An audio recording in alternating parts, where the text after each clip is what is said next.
Hello and welcome. I'm your host, William Liu. This is the Reaction Podcast presented by Betway for all your sports betting needs. Please hit the QR code below and go with Betway. This was a bad beat as the Raptors lose 121 to 119 against the Denver Nuggets, a rematch from a week ago. And very similar to a week ago, Raptors had a double-digit lead in the second half and they blow it. And of course, obviously, Denver with Nikola Jokic on that side is going to be making lots of plays. And this is super impressive from Jokic because, it's Aaron Gordon's left the game. Seems like he's dealing with some sort of injury issue. Jamal Murray was out with concussion protocols. So it was basically just Jokic every single play and just seeing him post up over and over and over and over. Like every single play was a Jokic post up. And, yeah, it just the Raptors just couldn't handle it. It still came down to an exciting ending at the end. And again, similar to last week, you had a chance by Jamal Murray to, or not Jamal Murray, by RJ Barrett to potentially win it on a game-winning three. This time, I would say he got a better look, but at the same time, heavily contested. It rims in and out and falls out. And unfortunately, the Raptors lose. We're going to break all of that down. But of course, I want to say a couple of things. Number one, big thanks to the Nation Network for helping us create some cool countdown graphics. If you're watching on YouTube, you would have seen the upgraded graphics. We're moving beyond just the simple StreamYard ones. We're stepping up the production value. So that was awesome to see. Number one. Number two, if you are watching along right now, just make sure you drop a like on the YouTube video. It'll really help us surface for people who watch in the morning after, because let's be honest, these 10 p.m. games, there's not going to be as many people staying up overnight, but at the same time, people will want to know what happened with the game. And so if you like the video, it'll actually help surface the YouTube algorithms. I don't know, man. I can't believe our whole lives are determined by algorithms. And then number three, if you would like to drop a question into the chat, our producer Jerome Chang is in there hunting for your questions. So with that out of the way, let's talk about the Raptors losing once again to Denver. I think first off, it was a really well played game once again by the Raptors. Raptors were in the lead for a lot of this game, never by so much that it felt like Denver couldn't come back. Of course, they do have Jokic. It's the altitude, all that kind of stuff. And quite frankly, like a lot of calls going in Denver's way. I think that it didn't help that once again for the second straight game, Jakob ends up fouling out. And I mean, Jakob has been playing amazing. I mean, Jakob, once again, similar to last week, his job was to play Jokic one-on-one. I don't know any center in the league that's going to play Jokic one-on-one the whole game and, hold up and not foul out, especially with the whistle that he got tonight. And yeah, I mean, I thought Jakob was giving it back to Jokic on the other end. The Raptors have done a really good job of working the pick and roll, trying to attack Jokic. That's pretty much the only time you can really sort of get something against him. Of course, at the same time, he's just going to come back and just barrel you over and over again. Like, it's like watching an unathletic Shaq at some points. It's just like, damn, there's just nothing you could have really done. Of course, the Nuggets were smart. They stationed a shooter on the strong side just beside of Jokic. So if the Raptors did help from the closest defender, Jokic, obviously, precise passers, supernatural passer, really, can just kick it out for three. And the Raptors obviously trying to protect the lead. They don't want to give up as many threes. Of course, similar to the last game, Christian Brown ends up knocking on a huge three down the stretch there from Jokic to sort of eat into the lead. And yeah, I mean, Jakob ends up fouling out. He picked up his fifth foul with about probably 5 minutes left in the fourth quarter. Raptors were still up by like 4 at that point. On just like a very soft push, I got to say. Like, Jokic was so physical on offense, but somehow, Jakob giving anything back to him is an automatic foul. And then on the other end, the next play down, the Raptors are defending against, once again, a Jokic sort of post up. He gets it up to Julian Strawther, who cuts through, and Jakob is there, mostly vertical, very much in position. Again, this game with the physicality that was there, you could have easily swallowed the whistle on that, but it's not like Jakob like came across him or slapped him across the arms, like nothing like egregious really. But they gave him the foul call right away, and that's 6 fouls on Jakob. And at that point, like, I just don't know what you would do. I mean, it's Jokic on the other end, and he's just like leaning on you. Like, at a certain point, like I even feel for Jakob, like the fact that he had to play so hard. But at the same time, though, the Raptors still had a chance in this one. It's still really like Denver made, left their comeback push pretty late. That allowed the Raptors to be in multiple possessions down the stretch where, this young team, and if there's any theme of this season for the Raptors, it's that they will be competitive. They will push you. They will even hold the lead, but they will also absolutely let you back in the game, right? And that's what we saw against Sacramento. That game shouldn't have needed overtime, but it needed overtime because they blew a double-digit lead in the fourth quarter. In this first game against Denver, they were up 10 points with 2 minutes left, and they still lost that game in overtime. In this game, they held a double-digit lead once again, and they blow it, and ultimately, you lose it. And of course, like when it comes down to these close games, like you could be one of two camps. And I've seen lots of this, and I totally understand the reaction of like the Raptors are young, they're playing really hard, and it's scrappy. That's got to be enough for you. Okay, I totally acknowledge, and I think that that's a very valid response, maybe even healthier response in terms of just like how you would adapt to the overload of the season. At the same time, like especially as a Raptor fan, you're staying up late, you're watching this, like you're emotionally invested where every single time the carrot gets taken away, like it does gotta hurt, especially when you look at some of the mistakes down the stretch. And of course, like for me, I like seeing some of these things just because it kind of reveals more about this team in terms of like where their needs are, in terms of sort of where the maturity is. Obviously, these are tough lessons. Um, and yeah, I mean, when you look down the stretch, I think number one, like defensively, the Raptors had no answers against Jokic. I think more than anything else, that really just shows you how much the Raptors, if they are going to take a step in any time in the future, they need to get a backup center because Jakob is playing like lights out, like literally he playing so well right now, but he cannot play the whole 48 minutes, and the Raptors need more help at backup center. I think Jonathan Mobile is a very intriguing option because he's a small ball center, but that's sort of like an alternate look. Like I feel like, whether that's going to be Kelly Olynyk, although we haven't seen him at all this season, and it doesn't really seem like he's that close to coming back, at least not on this road trip. Like, or if it's, I mean, we know the answer is not Bruno Fernando, although he did get one chance today, and we know it's not Chris Boucher, who's not a 5. Like, they need to get a backup center. Like, so much of this game, and for the Raptors, what they do, it falls off a cliff. Like, Jakob is such an important person to what the Raptors do, and of course, maybe that's Scotty can do that at certain times. Obviously, he's out right now. That's unfortunate. Although there was a positive update on Scotty Barnes, is that his right orbital fracture does not need surgery. So that's good. You can only assume that. I think they're going to reevaluate him in 2 weeks now. So that's good news. And maybe Scotty can sort of take on some of that. But again, like you see the difference that Jakob makes with this team, not only with the pick and roll finishing, not only with the rebounding, but the screening, the post defense, the organization that he brings on a general level. And once he came out the game, you kind of just knew in the back of your mind, like, yeah, the Raptors are probably going to blow this at the end, because defensively, I think Denver scored like every single time down outside of like a turnover or a missed shot here or there. That having said that, though, the Raptors still could have executed their offense a little bit better. And again, like no Jakob, that really does hurt a lot of your screening actions. But over the bulk of this game, what made the Raptors really competitive was two things. Number one, they turned the Nuggets over a ton, especially at strips. I think the Raptors got like 7 steals in the first quarter, and that fueled a lot of their transition game. A lot of these great moments in this game was like Gradey getting a steal, Raptors run the other way and score, or like Davion Mitchell gets a steal, Raptors go the other way and score, and it's so many of those instances.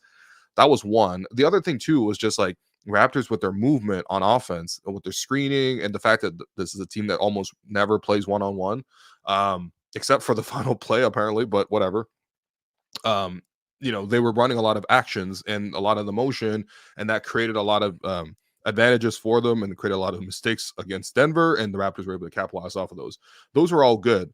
The tough thing is continuing to run that at the very end of the game, because you see like late game execution wise, Nuggets are like, we're gonna give it to Jokic on the block. He's gonna lean. If you double, he's gonna pass. If you don't double, he's gonna lean and score over you. Like that's just it. Or at minimum, the referee's gonna give him a foul call, right? So like that's what's gonna happen for them. And it's like they were executing really well. They cut out that turnover portion, right? I felt like they didn't really turn the ball over, especially not live ball turnovers in the fourth quarter. And also, they kind of knew exactly what they're running versus the Raptors. Like I thought their movement really sort of fell off. The last vestige of the Raptors running sort of more movement in their offense was when Gradey subbed in early in the fourth quarter. They were able to use Gradey and have him cut and have him sort of like just move off ball, and that created just a little bit of indecision for Denver, and that got Gradey downhill a couple of times. Where once he fed Jakob for a layup, another time he got himself a layup, missed it, but Jakob was there for the putback. Another time, Gradey drew two defenders on the baseline, he slipped it to Mobo for a layup. So that was good, but eventually that kind of dried up. And today I thought the Nuggets did a really good job of like scouting against the Raptors in terms of, okay, who are the Raptors right now in this time, in this moment? And it is like a pick and roll team with RJ Barrett. And so without RJ, really, obviously Gradey created, and Gradey had a really good game. I'll talk about that in a sec too. But the Nuggets really look at this and they were like, well, what we can do is blitz a lot of RJ Barrett's pick and rolls and keep him from getting downhill. Of course, they also did a really good job defending man on man. I thought like Peyton Watson did a good job. I thought even Zeke Naji did a good job in the limited minutes he played. Obviously, because of Aaron Gordon's injury, you had to go deeper into that bench. And then even the help at the rim. I mean, I just think that the Nuggets overall did a really good job of pressuring against RJ, but mostly they also blitzed a lot. They had Jokic come up above the 3-point line and really deny some of the easier passes, or especially not letting RJ get downhill. Like I said in the last episode that we released earlier on Monday, where me and Alex talked about the 5 early season trends to watch for the Raptors. One of them was RJ Barrett, who coming into this game had driven the ball 19 times a game. Like that was literally a top 4 mark in the NBA. Him and Luka were tied. Like him, Luka, and Shea were tied. It was ridiculous. And one way to keep him from getting downhill is to just blitz him and not let him turn the corner or even get inside the arc at all. In fact, I remember one of Mike Malone's first timeouts in the first quarter was because they allowed RJ to get into the paint. And so clearly that was the emphasis of this game. Now, of course, the Raptors did adjust, and I thought RJ did a good job of distributing and finding other moments to sort of like cut and sort of maybe get into the lane. But in general, like that really required him to be effective off the ball, right? Because like otherwise he's just getting the ball back on a lot of the sequences. Or consistently make like the pass that beats you. And I think that like most of the time he made the pass, like probably like 70% of the time he made the right pass, but there were also a number of turnovers that came from that approach. And I think the other thing too is just he just needed to sort of be more efficient with the 3 ball. I mean, tonight he goes 2 of 11 from 3. Now, granted, like there were some late shot clock scenarios there. There were plays where he had the ball late clock and he had to create something.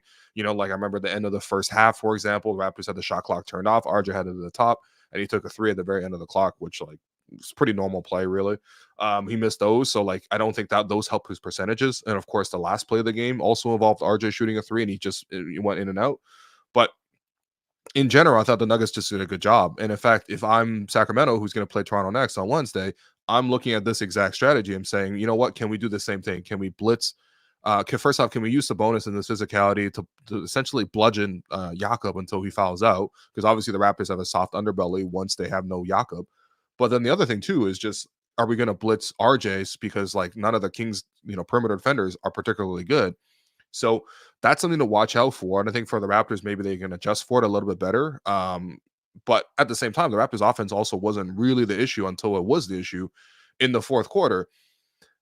Aside from that, there were a couple just one-off moments, and I know I've been harping on this Darko thing, and I cannot stress enough that I really do like Darko. I really think that he's done a good job developing the young guys. He's given them like real chances to play. In the bigger picture of what's important this season, Darko is doing a great job of developing these guys. Like that's what they need from him. But at the same time, I can't help but notice like there's these in-game moments that really stick out. And this is not me like saying, it's not binary. You're not just in and out on Darko. Like that's ridiculous. Like I don't think humans are binary like that. But like, um, there's pretty glaring moments where I'm just like, you just need a little bit more. Like there was a play that broke down where the Raptors were down 1 and somebody missed a shot and somehow Mobile ended up with the rebound. He had his back to the basket. He had picked the ball up. He had no pivot, or he was on his pivot foot already. He couldn't, dribble out of it. And there was 6 seconds left. And I'm looking at it like there's 6 seconds left. Darko, you have 2 timeouts. And Darko just stood there, watched the whole entire time as Mobile ultimately like couldn't get the ball to anyone for 4 seconds, kicked it out. And I think the Raptors got absolutely nothing out of that play. I think it was like an air ball rush, like Davion, like shoot 3 or whatever. Like it's a prime opportunity. I can't stress that enough. It's 1-point game. You're down 1. You have 2 timeouts. It's there's still enough time. I'm not saying that like he got a rebound with 3 seconds left, call a timeout. immediately. Like even like wanting to see maybe 1 or 2 seconds of maybe something developed, but everyone was just standing. Like especially when you look back, you're just like, damn, like that was a huge play where you needed to just help your team out by resetting. And like I just didn't even feel like that was even a thought that flashed across. Again, like I think if you looked on the sideline, he was just standing there watching that, and you got to help your team in that moment, right? And that was, I believe, like maybe 20 seconds left, and you're down one. Like it would have been great to like call the timeout and draw something up, right? And this is not the same thing as like last time where the Raptors lost to the Nuggets, where they had the timeout, but then RJ dribbled up and they shot the three, and he let that run. Like I heard a lot of arguments from other people. I sort of really considered it, and I'm like, you know what? Personally, for me, personal preference wise, I would have liked the timeout just for the young team to even get the reps of executing in a moment like that. But like ultimately, that's more debatable, right? That's more like a philosophical approach. Like, do you let it run? Do you not let it run? A lot of players would say they prefer actually no timeout, mostly because the players like to determine games rather than sort of like whatever. But we also see lots of coaches in that moment where, if you think back to a week ago, Raptors were down 9 seconds left. They got to go the full length of the floor. They don't have numbers. You can call timeout, advance the ball, drop a play, whatever, right? This time around, I think this is like way more clear cut. Like this is just like you need to call that timeout to bail out Mobile. Like Mobile had no dribble, back to the basket, desperately looking to find someone to get past to, nobody moving. Like it has to be a timeout, 100 out of 100. I'm sorry, like that's just, and whatever. No timeout. Raptors end up getting no shot. Raptors end up having to commit the foul. Luckily, Denver misses one of two free throws on the technical side, or on the intentional foul, so they're only down two. And Darko does call the timeout to drop something. Um, and yeah, I mean, okay, so obviously, ideally, especially with the way this game was going, you would probably want to go for Gradey. At least this time Gradey wasn't the inbounder, so he can't, whatever. But like he was sort of cutting and curling, but it just, even with the intensity in which he cut, it felt like he just wasn't the first option. Like it felt like the option was probably to get it to RJ as much as possible. And RJ has been a lead player for this team, especially since IQ has been out, and also because Scotty's been out. Um, so like I don't even bemoan getting it to RJ, but like they get it to RJ in the corner. There's not even a screen by Mobile. Although if they did screen by Mobile, there might have been a trap. But then again, if there's a trap, then that's 4-on-3. Like maybe you just trust playing tic-tac-toe. Mobile doesn't even go for the screen. RJ just plays one-on-one against Westbrook and ends up having to sort of fade for a three. I mean, there's a lot of contact on the shot. Matt Devlin certainly saw it that way. Of course, like Matt obviously likes to push for those, and that's not going to change anything. Maybe we'll look at the last 2-minute report tomorrow, and it'll say like Westbrook did bump RJ. It was kind of like he pressured him really well. I got to say, Westbrook did play really good defense, but on the closeout, you definitely can see a bump.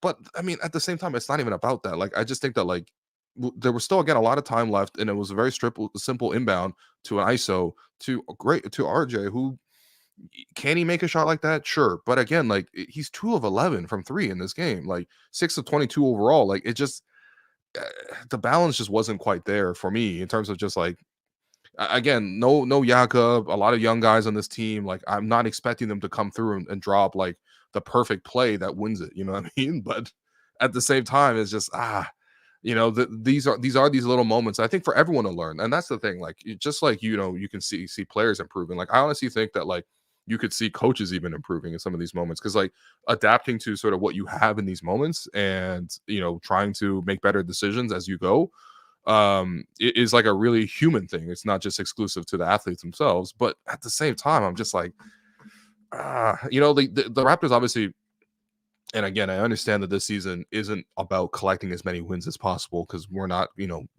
if we make the playoffs, like this is not a team that's like on that level. We know that. And of course there is the incentive of, that this is a really good draft.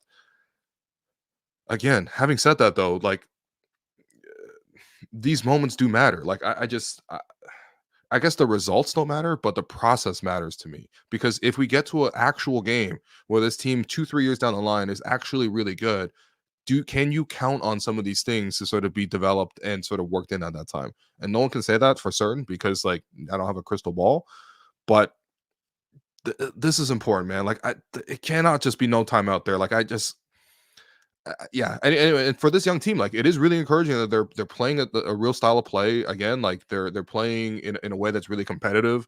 A lot of young guys are getting chances to play. Again, the roster is built to be super young, and also there's been injuries, so you kind of have to play these young guys. But at the same time, these guys are coming through for you. And I thought that over the course of the game, like you saw a lot of good things. Once again, you saw a pretty good game from Davion Mitchell, who outside of like really airballing a three in the fourth quarter there, which I thought really gave Denver a lot of confidence because they were trying to make a comeback.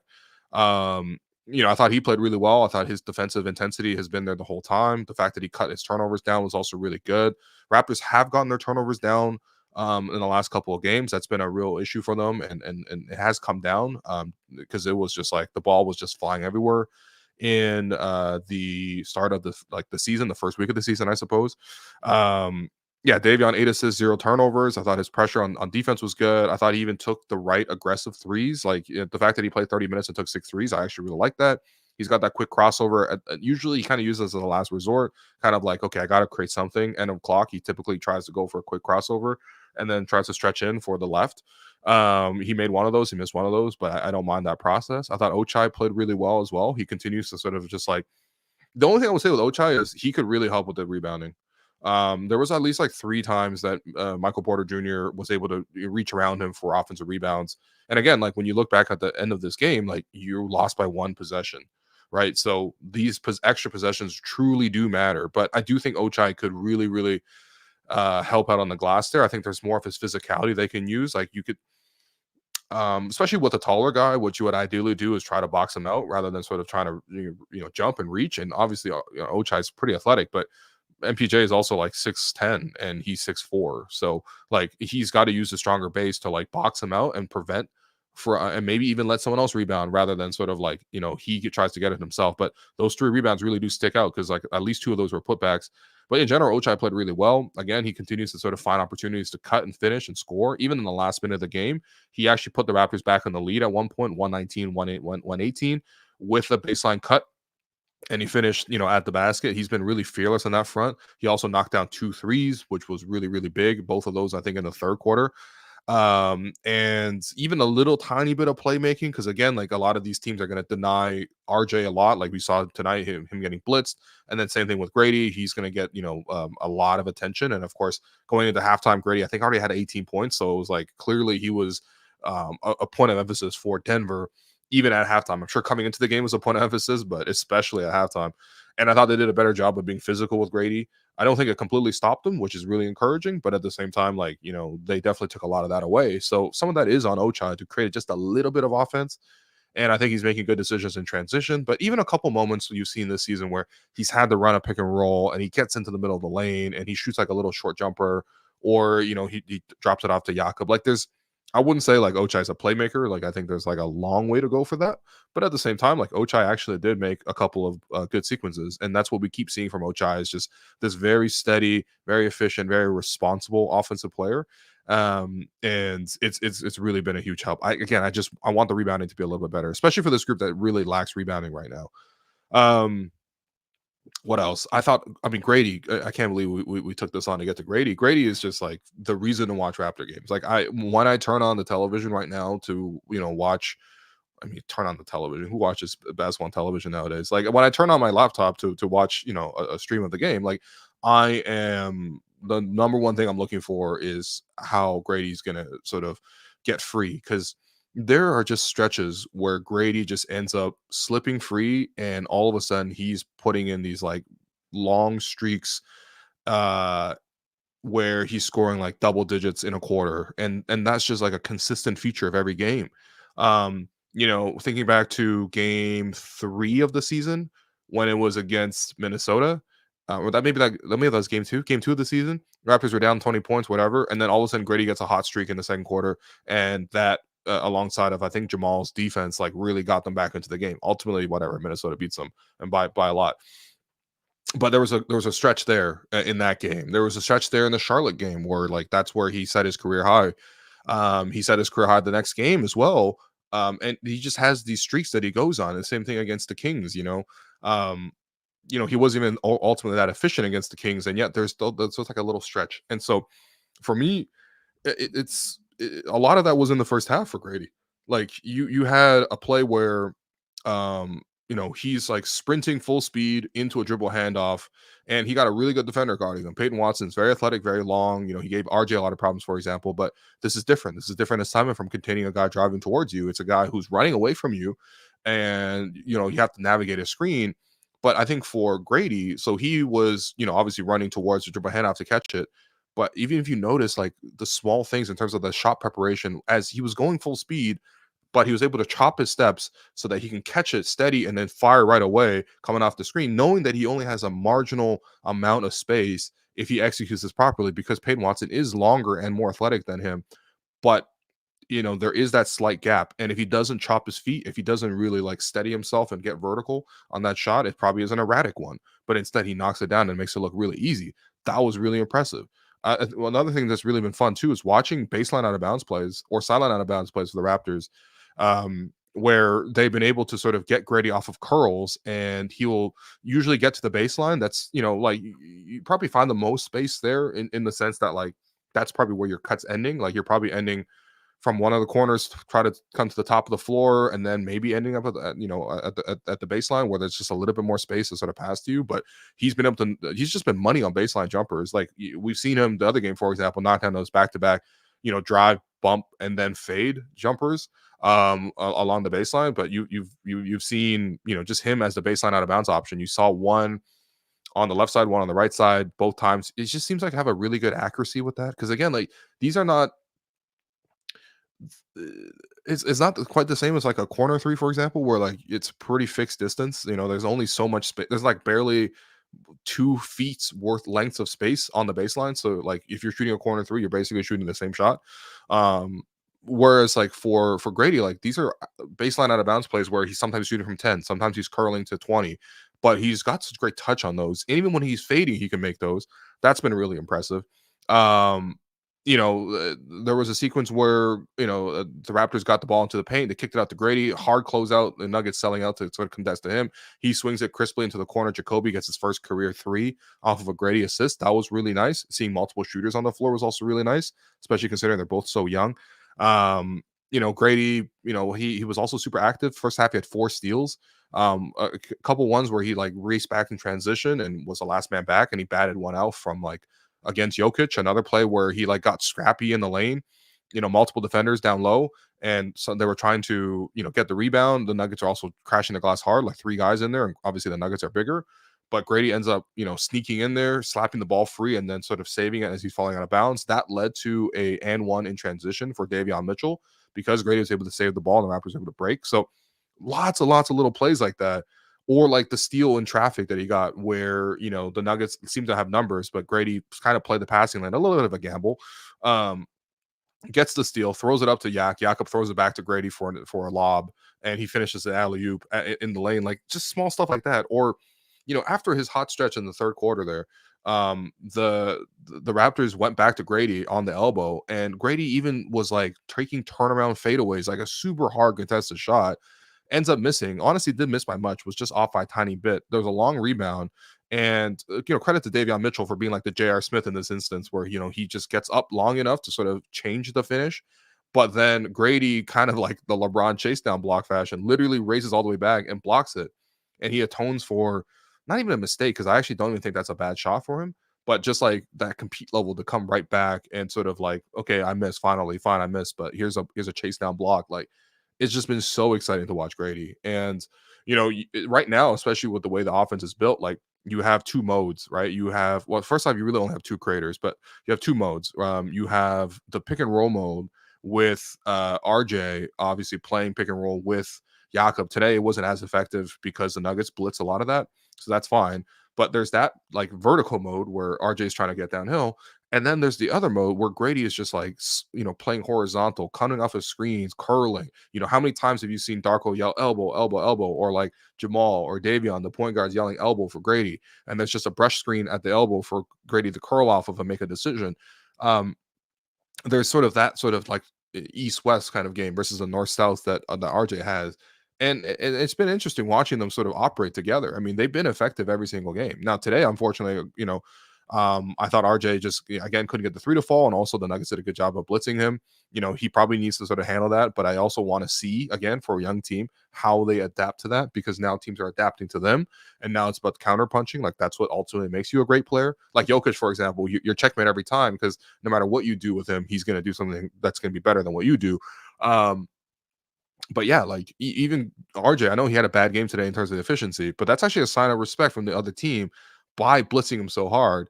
Now, of course, it's up to the rest of the team to adapt to that, because again, if there's two guys on the ball, all of a sudden, I think RJ can be a very effective playmaker. And today he made, again, like I said, he made like probably 60%, 70% of the passes the right way. But I think if you get that to like 80 or 90 or like 100, like Jokic, like best case scenario, all of a sudden, like, it does help you even more than what it does. And I think for Gradey too, it's the same deal. Like I mentioned, talking to Alex again on Monday's episode, like I think Gradey, especially now the way he's being covered as a shooter, I think there's lots of plays where he can be more effective as a screener. Right now, he's slipping out a lot of screens, or he's ghosting out of them, where he's not even setting them, and he just kind of does that thing, which is very popular in the NBA now, where somebody will have the ball up top, and then a guard will just run across, kind of like tap somebody on the like the on-ball defender on the waist, and then flare out to the other side and try to kind of catch and shoot and play with an advantage there. But I also want to see Gradey set some firm screens, because guys are not coming off of Gradey at all. A lot of times guards are top blocking Gradey in the sense that they're playing between Gradey and the basket. So not even looking at the ball half the time, they're just looking at Gradey. If you set a good screen, you can really set up lots of different things for the rest of your teammates. And I think that, like, just like how RJ's drawing doubles, Gradey is going to start drawing doubles in that set way too. And that's going to create more offense for the rest of them. And that's what's exciting with the young team. It's like you get to see a new thing each time. Now, of course, like it's a little deflating to see them kind of get the rug pulled out from under them every single damn game, because they can't hold leads at all. And quite frankly, I would love for Darko to help them a little bit. Again, that timeout with Mobo would have been tough, but still, this was a fun game. And once again, the Raptors have pushed a really, really good team. I mean, Denver on the road is like really, really hard to beat. I know they're 2-2 this season, but obviously the Nuggets are not off to an ideal start. But the Raptors were right there, and they had a chance. And literally, that shot from RJ went in and out. And if you want to call it a foul, you probably was a foul. But yeah, ultimately, this was a really fun game. So we're going to take a quick break. We want to hear from our beloved sponsors. And then when we come back, we want to take your questions as well and handle the 3 stars. This NBA season marks the Raptors' 30th anniversary. And as the team's official beer partner since day one, Coors Light is celebrating by releasing 3 limited edition cans for Raptors Nation. Each is designed to represent an iconic decade of Coors Light and Raptors history, allowing fans of the North to unlock an era in every can. 30 years in the making, 1 can for every era. Now, for a limited time only, Canadians can purchase Coors Light Raptors 30th anniversary cans at select LCBO stores and participating bars and restaurants across the GTA, including select locations at Scotiabank Arena. Check out EraInEveryCan.com. That's ERA in everycan.com to learn more about Coors Light and the Raptors and their long-standing history and the limited edition cans. Plus, fans can enter for a chance to win exclusive Coors Light Raptors prizes, including exclusive team merch designed by Coors Light through their partnership with Mitchell & Ness. So make sure you check out EraInEveryCan.com for more details. Yeah, make sure you do check out Era in Every Can for more details. Now, it's time for your questions, and this is the Q&A segment presented by Tangerine. Tangerine is the official bank of the Toronto Raptors, a foundational partner of WNBA Canada and NBA Canada. And of course, they're not just fans of basketball, they're fans of basketball. They're fans of fans who have their own nickname for each guy in the starting 5, or fans who stand 5 inches from the TV all game, or fans who can recreate every player's layup package while sitting on the couch. And if you're hearing this, there's no doubting your commitment, because let's be honest, it is 1 a.m. almost? It is 1 a.m. on the dot in Toronto right now, and you are listening to a reaction podcast, which we love you for. So there's no doubting your commitment, right? So fans like you are actually at the heart of what makes this game great. So this year, for the Raptors' 30th anniversary, Tangerine is turning the spotlight from the court to the stands and celebrating the way Raptor fans support their team, because this is how we fan. To learn more, visit tangerine.ca/basketball. All right, Jerome, what's the question that we got here? First one from Tanner. Do you think Gradey can retain a number 2 option on offense when IQ and Scotty come back? I love this question because there's nothing right now with Gradey that you would ultimately rule out in terms of just how well he's played. I think there is no reason to stop running all of these actions when Gradey comes back. I think that this is an unselfish team. IQ, Scotty is in particular, but everybody on this team wants to pass, and everyone knows right now that Grady's on a heater. I don't see why you can't continue to run all these actions for Gradey even when the other guys are back. Because the nice thing with an off-ball shooter like that is it doesn't dominate what you need to do. It doesn't dictate your play style. If anything, it's just purely additive. Like when I'm looking at Gradey right now, it's like, you're just it's like that. It's like sriracha. You're just like putting that on everything, basically. Or Frank's Red Hot or whatever. Actually, Frank's is kind of nasty. Sorry. But like, you know what I mean? Like he's like a hot sauce. You're just putting it on everything. It's just like accentuating it. And yeah, I actually don't think that like whether you want to call it number one, number two, number three option, whatever, every play with Gradey on the court should feature something with him running to the ball, curling away from the ball to get open, or even screening to sort of get other people open. Uh, obviously, so long as obviously he's able to, and like you're not exhausting him, because like why not? Like that will help everybody. Trust me. A shooter like this is purely additive. So whether you want to call it number two scorer or not, I don't actually want to change much about how the offense is run in regards to Gradey Dick. Okay, let's take another one from the chat here. This is goalie one, LJ goalie one. Question: is Jakob putting together what will be the peak season of his career? Are we at peak Jakob Poeltl? Okay, let me pull up Jakob Poeltl's b-ball reference. Jakob Poeltl. So right now he actually is averaging a career high in both rebounds at 12 a game and in points at 14.4 points a game. He's obviously also playing a career high. This is the first time in his career he's played over 30 minutes a game. And today, if it wasn't him fouling out, he probably would have played like 35, 36 minutes because he played 32 minutes. He also had 24 points, 11 rebounds, 3 assists, 3 steals. I think what you're seeing is two things. Number one, you're seeing this is the moment where Jakob Poeltl has been needed the most in terms of like the way the offense is run, and the offense specifically that he's playing in needs him to function so badly as a screener for the pick and roll, as a passer out of the high post. Although we're seeing less of that right now because of the fact that RJ's been a very effective pick and roll player. But you're seeing like Jakob at his very greatest need, and you're also seeing like him playing on a team with point guards that quite frankly are mostly pass first because they don't have like too much play creation, and so Davion's looking for him as much as possible. Like we're just feeding Jakob as much as possible, and the system I think is probably best suited to sort of his skill set. On the flip side, I also do think that Jakob's made some like true improvements in his own game. Number one, I think he's come into the season like super determined. Obviously, he had a longer offseason than usual because he got injured towards the end of last year. But I think he came in super sharp. You see him super engaged. He's always picking this team up. I think he's like playing a really confident style. And whatever, no one watches the game to see like what Jakob's going to do. But I think there's other things that like a lot of other bigs can emulate off of Jakob. Like that little short floater shot that he basically has all the way up to the elbows is a killer shot. I mean, like most of the time, teams are going to be like, what are you going to do? Not ever allow Jakob to catch it 15 feet out? Like obviously teams will give that up most times to try to focus on the ball handler. And that little short rule where he has the pocket, the touch to go for those is incredible. I also think he's fighting for rebounds way harder than we've ever seen him. Like he got 6 offensive rebounds today. He got 6 offensive rebounds the last game as well. Like he had 8 offensive rebounds earlier this season. That was the loss to Denver. He also had 6 against the Lakers. Like he's been going hard on the glass as well. His finishing, honestly, for a guy who rarely dunks as a center, is really good. Like, obviously, there's lots of centers with high field goal percentages, and Jakob is one of those guys. But the difference between Jakob and those other guys is he's not a lob merchant. He's not a putback dunk merchant. He actually ends up finishing with either hand quite a bit. And then my favorite thing with watching Jakob this season is that, like, again, a lot of these plays involve Jakob having to make a play for himself, either because the play broke down or because, like, again, the shot clock's late or whatever. And he's busting out moves. Like today, he hit a turnaround jump hook over Jokic.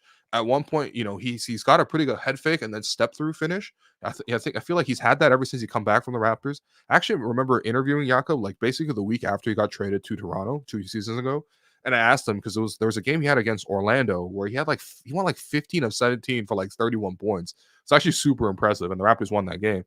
And I was asking him, like, because I was watching the tape of that before the interview, and I was like, is this like head fake step through move, like something you picked up in San Antonio? Because I didn't remember him doing as much in his first shift as a Raptor.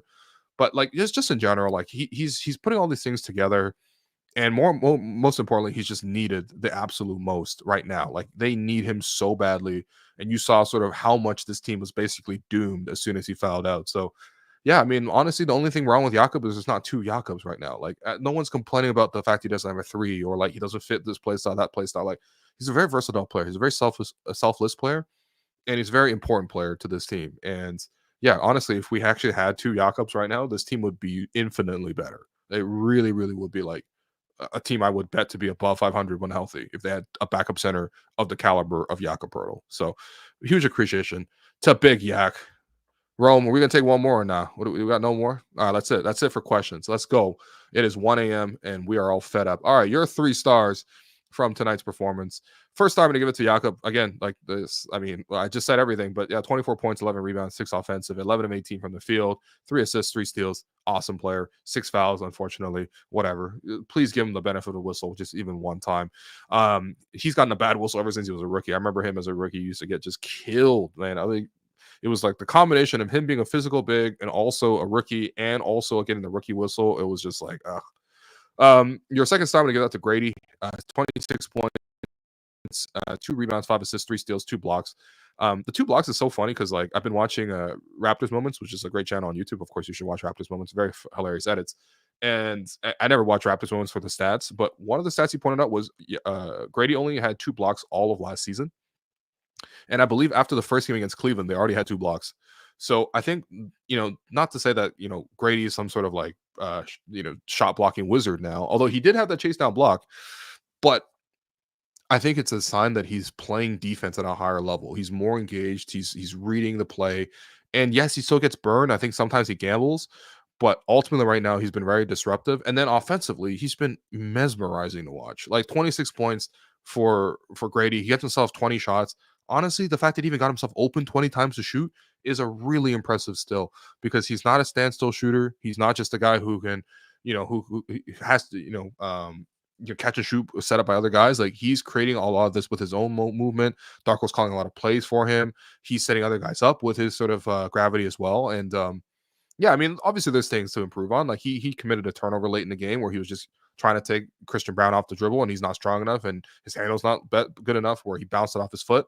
So there's like lots of things for him to improve. But like if this, I can't believe he's already at this level. Like this is incredible. Like he's been awesome. Like Gradey has been a genuine. I don't know any player in the league through the first 2-3 weeks of the season that has improved as much year over year as Gradey Dick has. Like this is. It's just it's the number one reason to turn on your stream, and then your third star, probably give it to Davion. It's probably between Davion and Jonathan Mobile for me. I thought Mobile played really well too, but yeah, Davion, just really steady.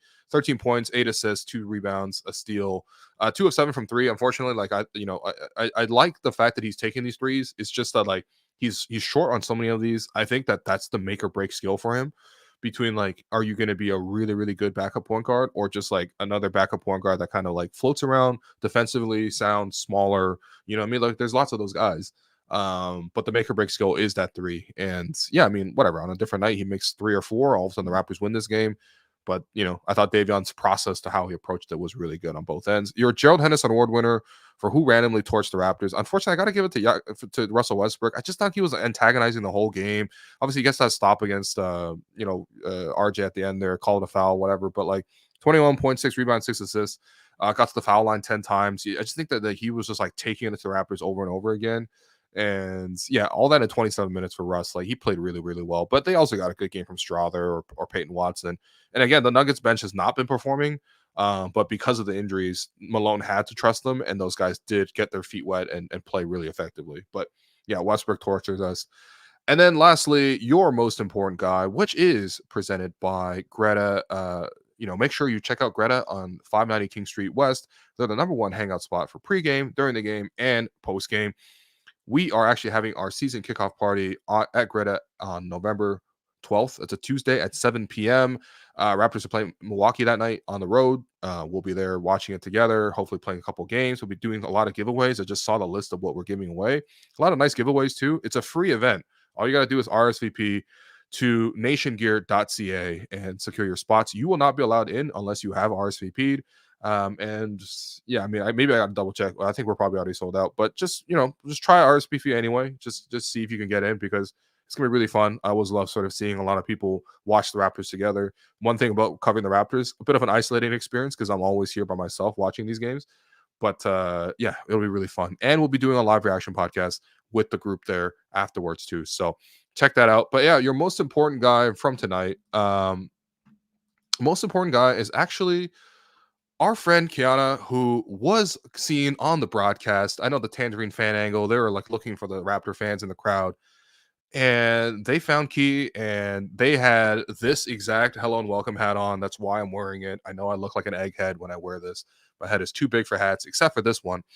And yeah, like that was really cool. That's seeing our merch in the wild. Obviously, it's a friend of ours, but like seeing our merch even in a place like Denver, like is awesome. Like it's just a sign that our brand is growing, and that there is a real community behind this thing. And yeah, a lot of that. Oh, there you go. There you go. Wow, Jerome, incredible with the edits, man. But yeah, like that was really cool to see. And so shouts to whoever was working the Tangerine fan angle to find Key, but also to see that was really, really cool. And if you do want to buy the hat too, I believe we actually have a shop. I believe it's Nation. Man, I don't know the links to our own stuff, man. Jerome, this is sad. Why need your help as the producer here? Is it Nation? Is it hello and welcome .shop or .show? Like what is the link to get this hat? It's not that much. I think it's like $30. The link is nationgear.ca. Okay, yeah, nationgear.ca. Okay, cool. Yeah, you can find a lot of shows gears on there. Like obviously we have a whole network of gear. Oh, it is sold out too, huh? Okay, yeah, sorry. That you know what? Just come to Greta on a different night, but November 12th we will be sold out for that one. But yeah, you can actually find our hats if you just find our podcast and click it, because it's 35 Canadian. It's pretty standard for a hat, honestly. And it does look pretty cool. And we will give you a shout out if we see you in the wild wearing one of these. So thanks everyone for listening. Big thanks to Jerome for staying up late with me. And yeah, Raptors, unfortunately, they lose. Unfortunately, Darko didn't call that timeout. Man, just watch Jonathan Mobo stand there for and struggle. But still, we live to fight another day. This is a really fun game, and I'm excited to watch the next game. And we'll be back on Wednesday when the Raptors play against Sacramento. So this has been the Hello and Welcome podcast presented by Betway. Big thanks to Betway and all our other sponsors, but especially Betway. That's our presenting sponsor. They've been with us literally since day one. The Raptors weren't even playing yet, and they were like, we want to support your show. So huge thanks to Betway. And yeah, we will catch up with you on Wednesday.